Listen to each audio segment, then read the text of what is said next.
The Russian foreign minister has been in Qatar as part of efforts to find a common ground in the Gulf crisis. Sergey Lavrov also visited the UAE and Kuwait this week. But what can Russia do to help end the blockade? This is Inside Story.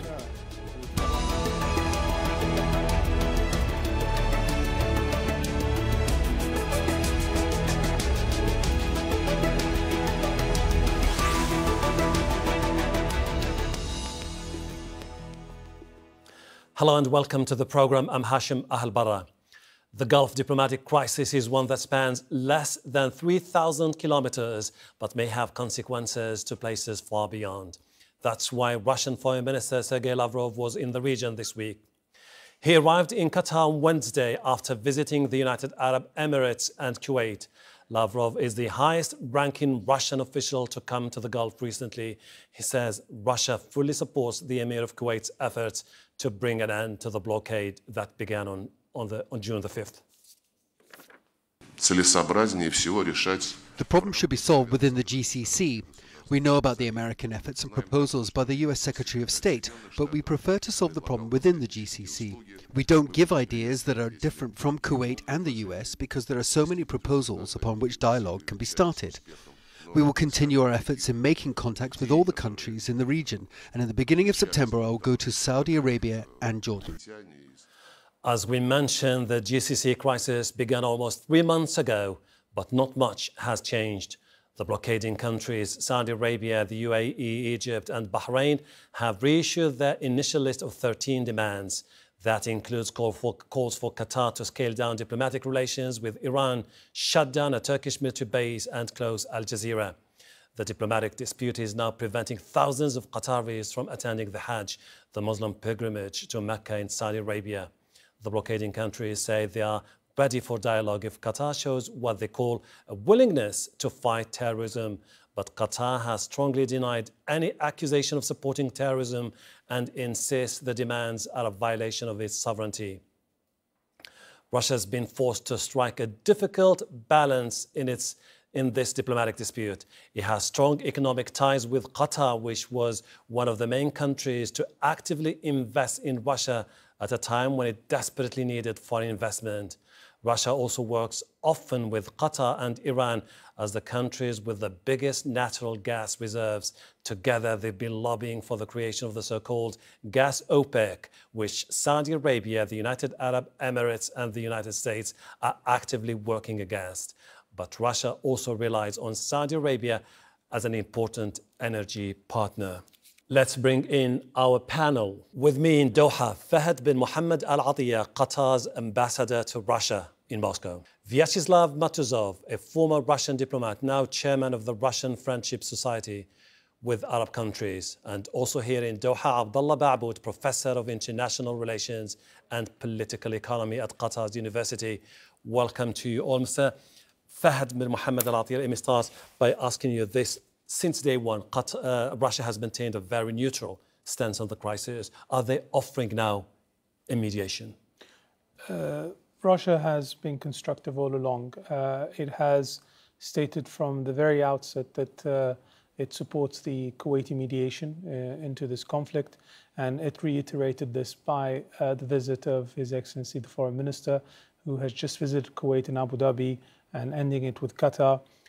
Stating that such conflicts can only be resolved through dialogue, and that essentially, in an implied way, telling everyone that no unilateral measures should be taken against countries without the proper channels or the proper procedures.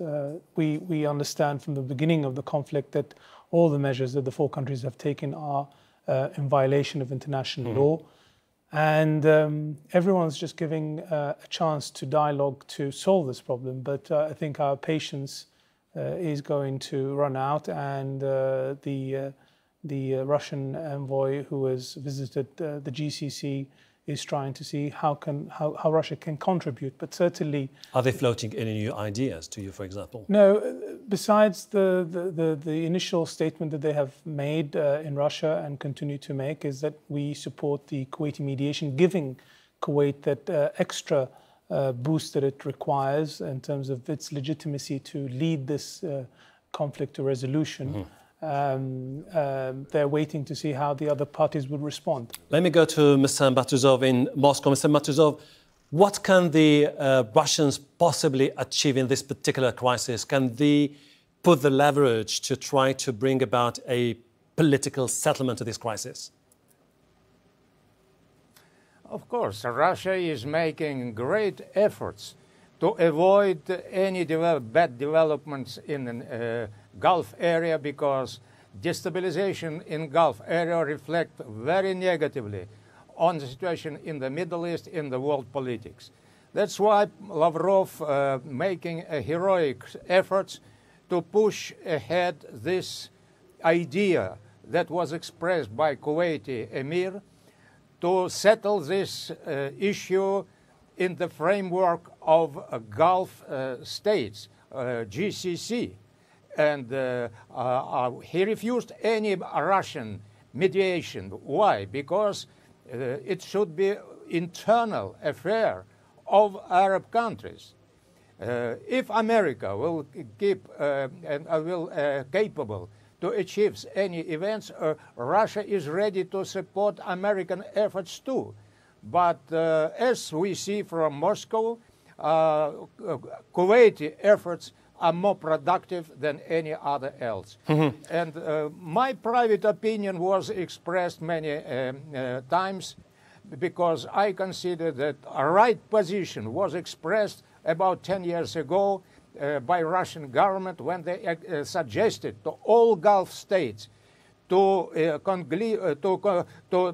arrange an international conference with participation with all Gulf states, including Iran, Kuwait, Iraq, Yemen, any other state, and discuss all conflicted interests on the table of negotiation. Beyond those differences. Not threatening, not using this awful means, blockade and I get your point. Catastrophic and influence. Mr. Baabood, the Russians have been trying to cultivate good relations with GCC countries. Do you see any wiggle room here for potentially a new mediation led by Russia that could put an end to the blockade? Yes, thank you. I think there is consensus at the regional and the international level that mediation should be within the Gulf states themselves and within the Gulf House, as they say. And the Kuwaiti initiative is everybody supporting it, including the United States and as well the Russians now. I don't think the Russians are coming in with a new initiative, or they are coming in with a new idea to resolve the crisis. I believe from what we've heard that they are more supporting the Kuwaiti initiative on one hand, but also, as His Excellency the Ambassador mentioned earlier on, giving it a boost, because it seems that the dialogue or the dialogue or the Kuwaiti initiative is fluttering a little bit, and it needs support. Russia is in a much better place to do so, perhaps than any other country. We know that the Americans are supporting it, some other European countries, and most European countries are supporting it.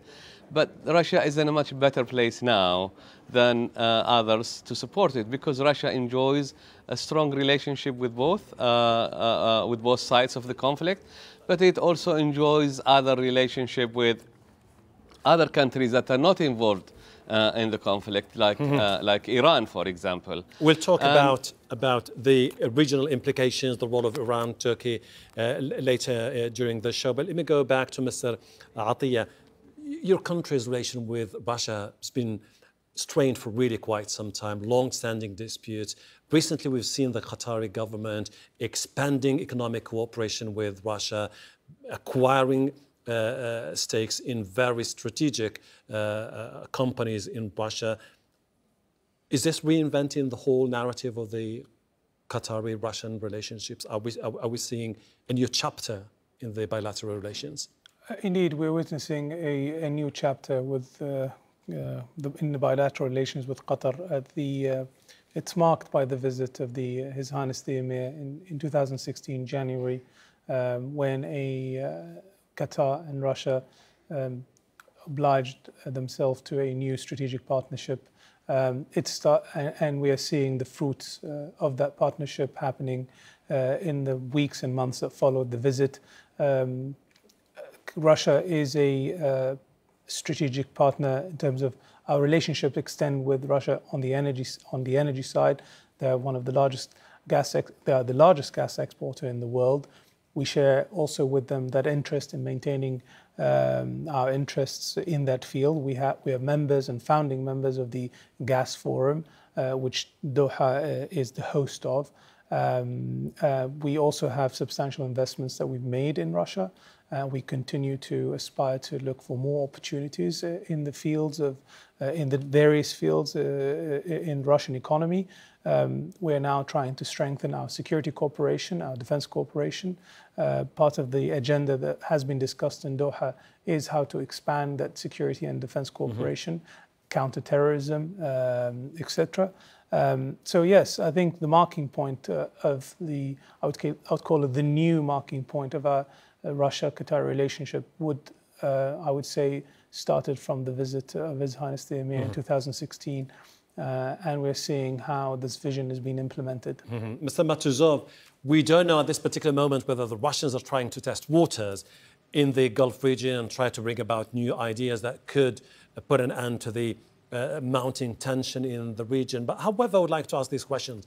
If the United States of America, which is the key player with massive leverage in the region, failed to bring about a peaceful solution to the crisis, why would Russia achieve what has eluded the Americans? What kind of leverage Russia has?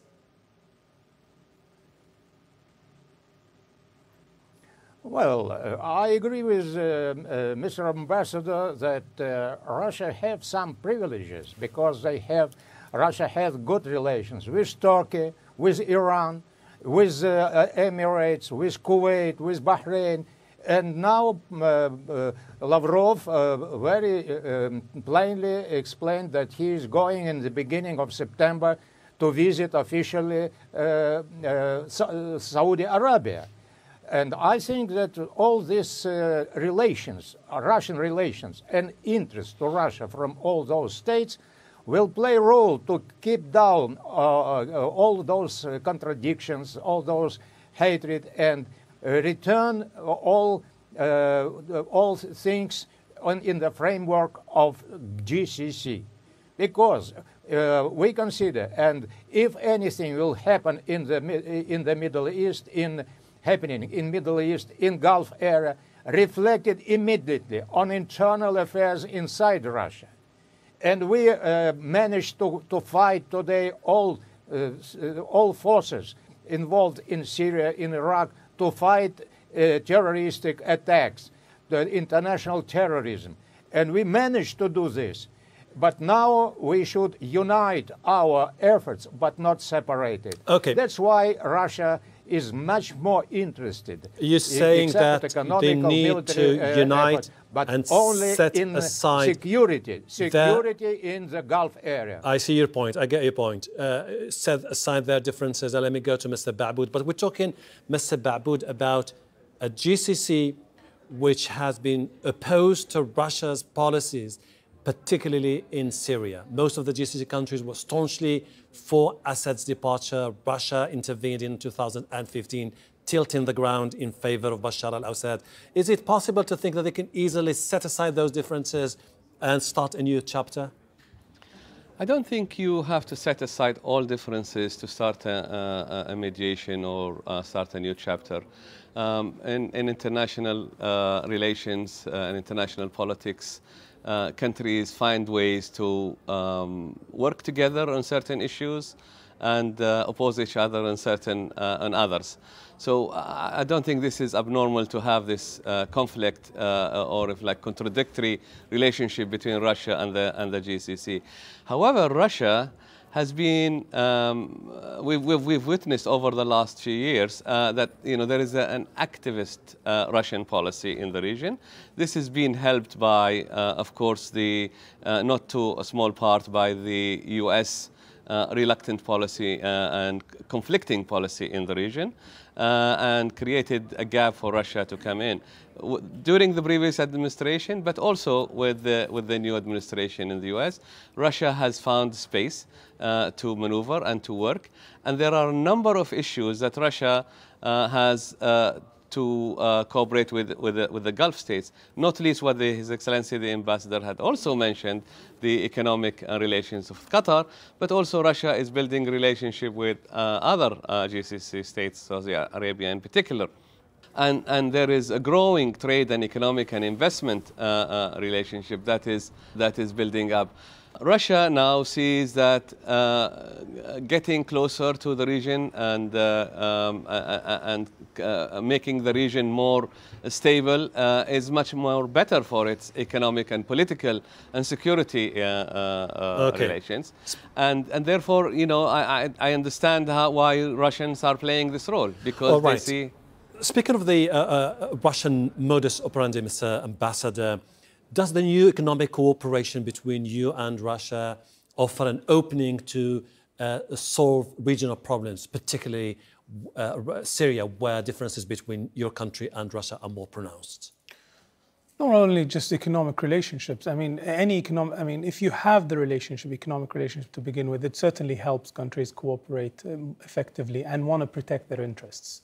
I mean, if there is no economic relationship, what would motivate a country to go and defend that relationship without the economic angle? It is a very good one, but one has to say that Russia, as a permanent member of the Security Council, is also there to defend the international order, defend the international legal system that it has designed, that it has founded, that it's there to guarantee. It has always have stated that it protects the principle of non-intervention in the internal affairs of countries. It always refused categorically any external attempts for regime change. And we see the latest Saudi attempt by bringing a member of the Qatari royal family and trying to present him as an alternative to our leadership. They also oppose any compromise to any territorial integrity of any nation. So Russia plays not only, it's not just motivated by these economic relationships between Qatar and Russia, but it's also motivated by protecting the very values that underpin the international legal system. Because if these values and if these principles are to be compromised and eroded, then it will be a lawless international community. And Russia is motivated by both its personal interests in the region, the security interests that, because the spillover effect of the Syrian conflict could have a internal security dimension in Russia, and it wants to resolve this issue swiftly and quickly with the least amount of cost. And finally, it wants to ensure that the international legal system is protected. Let's look at the regional implications. I would like to raise this question with Mr. Matuzov in Moscow. Mr. Matuzov, we've been seeing over the last few weeks some sort of diplomatic realignment. Turkey, along with Iran and Russia, getting closer, talking about coordinating future enterprises. Is this going to be leading to a new regional bloc with the three key players, Russia, Turkey and Iran, are most likely to play a decisive role in the region?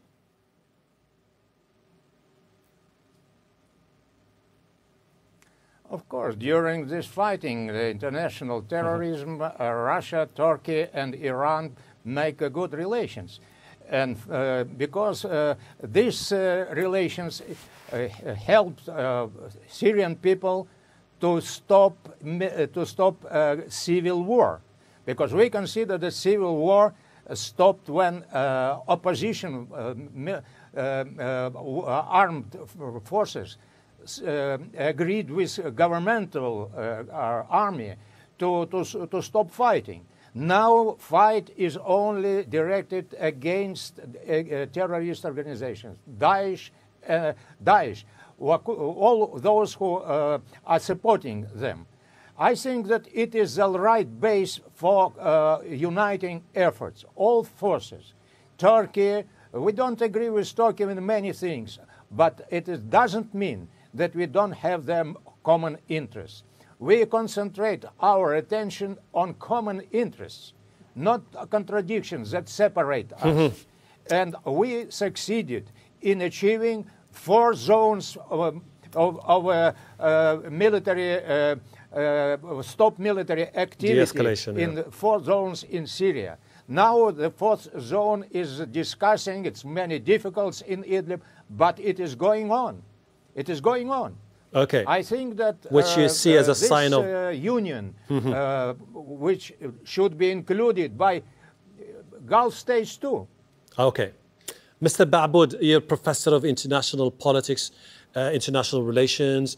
It seems that we're amid a new changing geopolitical order in the region, but is there any concern that this could trigger or unleash competition between the Russians and the Americans over a bigger say in this part of the world? Well, the region has always been an area for competition between major powers. Historically, it's always been. During the recent history, we've seen the British, but also followed by the Americans. Other countries have always tried to get and gain a foothold in the region. Russia has been out of this game for a while. As you mentioned earlier, it had a turbulent relationship with the Gulf state. I think now it sees there is an opportunity and there is a chance for it to play a major role. Russia is changing. Russia is becoming very engaged with not only with its region, but also with the global system. And the Gulf state is becoming much more important for it because of all the different issues, whether it is security, whether it is terrorism, but also cooperation in oil and gas and investment and trade. Now, there is the whole region is undergoing some kind of ramification of this conflict, is going to have some kind of reconfiguration where not only the GCC states maybe realigned, some of them realigned with other powers, but also there will be international and regional powers that want to play an important role. I see your point. And I think the conflict within the region has created this need for it. This is going to be my last question to Ambassador Al-Attiya. Mr. Ambassador, since the start of the conflict, you've been basically saying that Qatar has been betrayed by its traditional allies in the region, its brothers, the UAE, Egypt, Bahrain, and Saudi Arabia. Is this crisis likely to sort of shift one of the basic tenets of the Qatar's diplomacy, which is basically try to look for alternative allies in the region, like the Iranians, the Russians, instead of its old allies? I wouldn't frame it in that context, but I would like to say that Qatar has always been open in maintaining good relations with its neighbors, and Iran is a major neighbor in this region.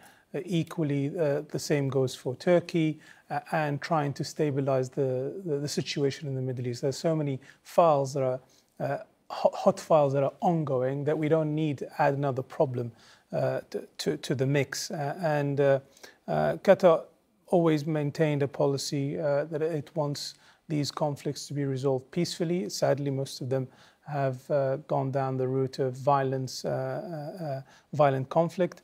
But we maintain that we are not there to put sort of walls amongst nations, but rather try to build bridges. And we will maintain our openness to countries around us and maintain to build greater and strong relationships with countries like Russia, and certainly open up to the east, like we have been for many years, open to the west, and we'll continue to do the same. Thank you, thank you. Thanks to all our guests, Fahad bin Mohammed Al-Attiya, Vyacheslav Matuzov, and Abdullah Baabood, and thank you too for watching. You can see the program again anytime by visiting our website, aljazeera.com. And for further discussion, go to our Facebook page. That's facebook.com/AJ Inside Story. You can also join the conversation on Twitter. Our handle is @AJ Inside Story. From me, Hashem Ahelbarra, and the whole team here, bye for now.